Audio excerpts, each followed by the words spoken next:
Well, Firewalk Studios' time has come to an end because we are finding out that Sony has officially shuttered them. I have a few different things to show off, but before I get into the topic, if you enjoy the content I create, check out the links in the description, join the community in my live streams, and consider supporting through Patreon or YouTube memberships. Now, we knew that things were not going good for Sony, for Firewalk Studios, and for Concord in totality. When you have to shutter your game only 2 weeks after release because it did such a incredibly terrible job, we basically knew that there was no hope, but there were some people thinking they were still updating the files on platforms like Steam. Maybe in a couple of months to even a year, they were going to relaunch it as a free-to-play game, but it looks like that is not happening because Sony is shutting down Firewalk Studios, the studio that of course created Concord. They only ever came out with one game, their first and their last. So we are finally getting the full internal email statement. And it's quite the doozy. It says, "Dear team, today I want to share some important updates from Sony Interactive Entertainment Studio Business Group. We consistently evaluate our games portfolio and status of our projects to ensure we are meeting near and long-term business priorities. As part of our ongoing efforts to strengthen SIE's studio business, we have had to make a difficult decision relating to two of our studios, Neon Koi and Firewalk Studios." They basically talk about how while mobile remains a priority growth area for the studio business, aka trying to milk people for all they're worth because they know they can predatorily monetize mobile games, we are in the very early stages of our mobile efforts, but what we really are here for, the meat and potatoes, is the discussion about Firewalk. Regarding Firewalk, as announced in earlier September, in important update on Concord, certain aspects of Concord were exceptional, but others did not land with enough players, and as a result, we took the game offline. We have spent considerable time these past few months exploring all of our options, and this is why people really expected them to relaunch it, because they, as far as we knew, put over $500 million into this game. They had to buy Firewalk, and Sony went out of their way to buy Firewalk Studios specifically for Concord, so they were banking a lot on it. We know that there is an upcoming TV show releasing where Concord was supposed to have an episode. It just seemed like this was supposed to be their next major game, an Overwatch competitor, that they were banking heavily on this. You know, hundreds of millions into buying the studio, hundreds of millions into development, but all of that now is down the drain. He talks about how after much thought, we have determined the best path forward is to permanently sunset the game and close the studio. I want to thank all of Firewalk for their craftsmanship, creative spirit, and dedication. The PvP first-person shooter genre is a competitive space that's continually evolving, and unfortunately, we did not hit our targets with this title. What did you expect? You took a game from a studio that nobody knew, you turned it into modern audience slop, and then you pumped it out at a, let's be honest, outdated price structure.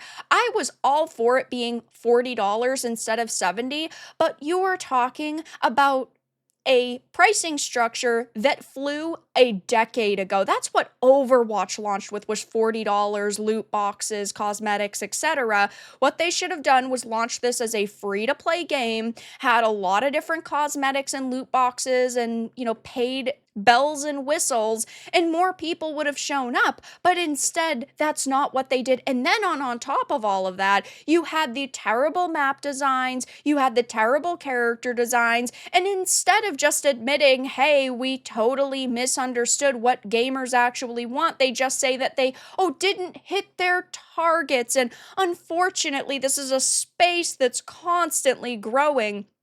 And well, Concord now is no more. They are not going to relaunch it as a free-to-play game. They are completely done with it. It wouldn't shock me if in a couple of years we actually see the bones of Concord reused and they basically just reskin it and they launch a completely new game with a completely new title based on this idea. But it at least looks like that's not going to happen anytime soon if they ever potentially do that. But imagine being Sony. spending $500 million on one project and then having to completely scrap it. Like, this is what happens when you don't listen to your customers. This is what happens when you are not actively trying to do better. You are not actively trying to give people content that they genuinely want. And people are pointing and laughing now, saying Herman Hulst really gassed these dudes up, made Sony buy the studio just for him to close them down.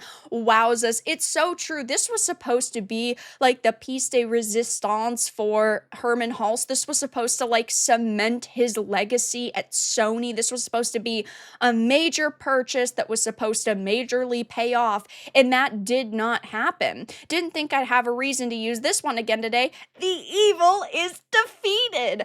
I'm sure that there were a few genuinely passionate people on Concord's development team, because there's always a few good apples in every bunch, just like for games that are really good, there's always a few bad apples in every bunch. But this is what happens when you don't listen to the customers that you actually have. And also, nobody was asking for a live service game.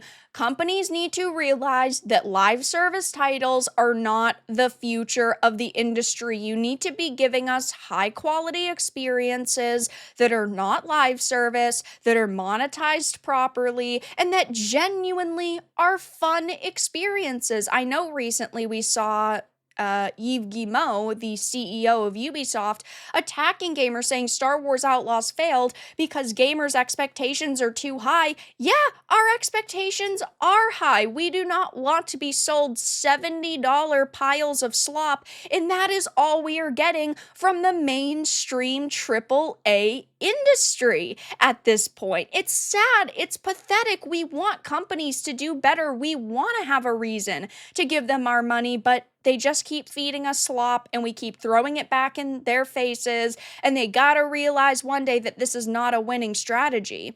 Seeing that coming, at least they gave people their money back. When they refunded everyone, that's when I basically knew that it was over, because if you look at games like Cyberpunk 2077, for example, they delay games, they release them in buggy and broken states, and what they do is that they open the refunds so anybody could get a refund, but in the case of Concord, they pushed refunds to literally everybody. That's how you knew things were especially bad, but they only sold 1 million copies, and that's like nothing to a behemoth the size of Sony, right? 1 million copies is nothing to them. So they were like, ugh, just give them their money back. Let's try to kill this controversy where it stands. And it's hilarious to see. So, of course, it will be interesting to see if any of the developers at Firewalk decide to make a statement on this, if they basically cry about how toxic gamers are. Who knows? Only time will tell, but for now, that's all that I really had to discuss in this video. Let everyone know your thoughts in the comments below. If you enjoyed this, give it a like, and if you didn't, give it a dislike. I appreciate your support either way, but I'll talk to you all again in the next video really soon.